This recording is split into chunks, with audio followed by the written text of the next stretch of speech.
Hi, we are here at the cabin in one of our farms, and while we are at it, let's have some storytelling, spooky storytelling of some things that actually transpired over here. By the way, Jason here for the Hagbayon Channel and TMS Talks. Uh, this YouTube channel is devoted to current events, literature, rock music, martial arts, blade sculpture, the outdoors, prepping, and survivalism. I already vlogged about this place earlier when we were harvesting, we were cleaning up, and I showed you the exact spot where our ancestral home used to stand. That house was already here as early as the 1800s, and according to family tradition, um, my forefather or my foreparents, uh, mother's side, used to be healers, practitioners of traditional Filipino healing medicine, and also spirit healing. Actually, one reason why they were able to amass land was that their patients would give them lands as a matter of uh, gratitude payment during those early days for their healing practices. Well, according to cousins and uncles, uh, my mother too, that house was so full of Catholic images, um, images of saints. There was a huge silver crucifix and a lot of other bronze items, religious items. When my great grandparents were already gone, my grandfather, along with his family, my grandmother, my mother, my uncles, they lived in this area, farming, and my grandmother was a government nurse, and my father or my grandfather was also into gold mining. He later became part of the US Navy. This place was so full of antiques, particularly blades, swords, World War II era guns, bayonets, etc. And my grandfather was also a collector of uh, wild animals at the time. Uh, People would bring him wild animals. This was a very happy, nice, peaceful place.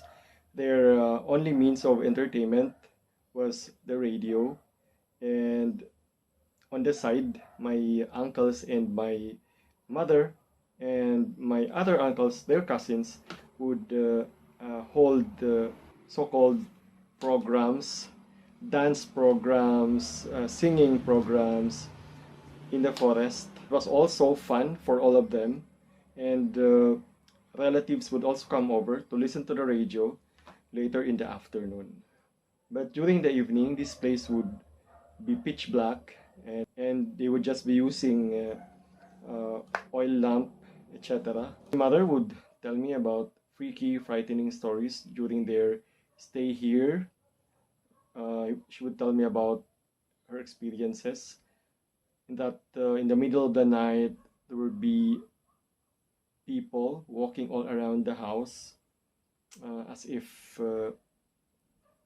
as if dragging their slippers, like a multitude of people. And it was not only my mother who could hear them, but the workers as well, because we had farm workers, and they would stay at the nipa hut nearby, and they would attest that they could hear a lot of people, a throng of people walking around, but they wouldn't see anyone.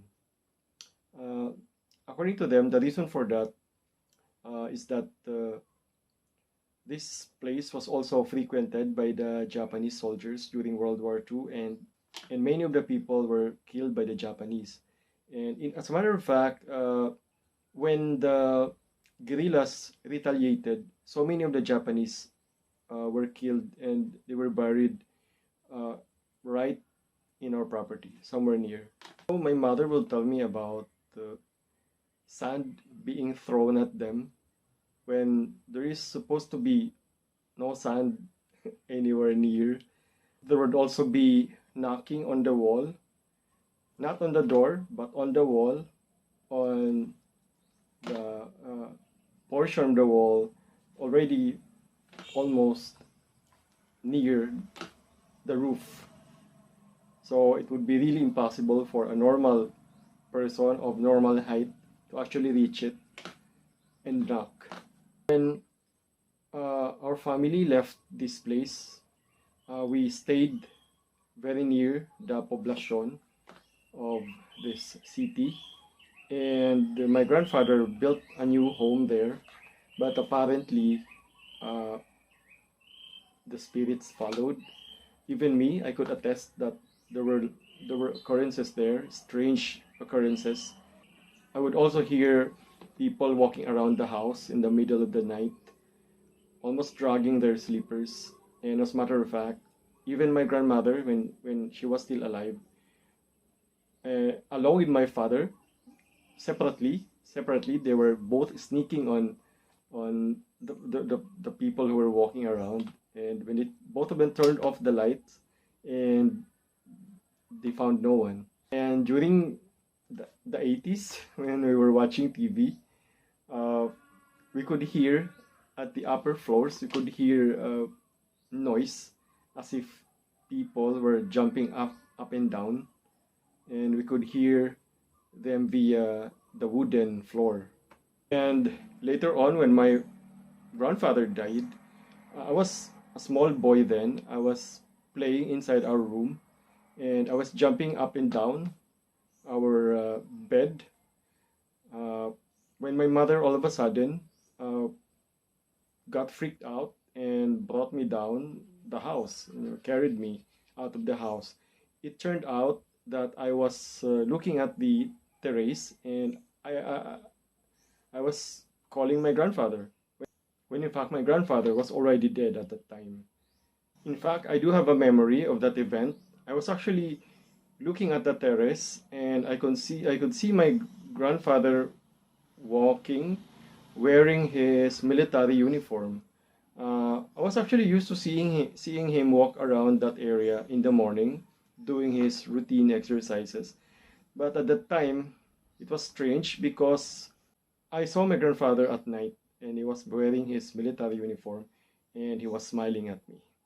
Until now, whenever I would bring my friends in that old house and stay there for the night, there would still be stories from my friends, apparitions, and they would still hear voices, knocks, and unusual foot noises in the middle of the night. So so much for our cabin storytelling for this Halloween. Um, expect more of this content. So I'll be making more storytelling content uh, in this cabin. So thanks for watching. Jason here for the Hagbayon Channel and TMS Talks. Remember, the pen is mightier with a sword.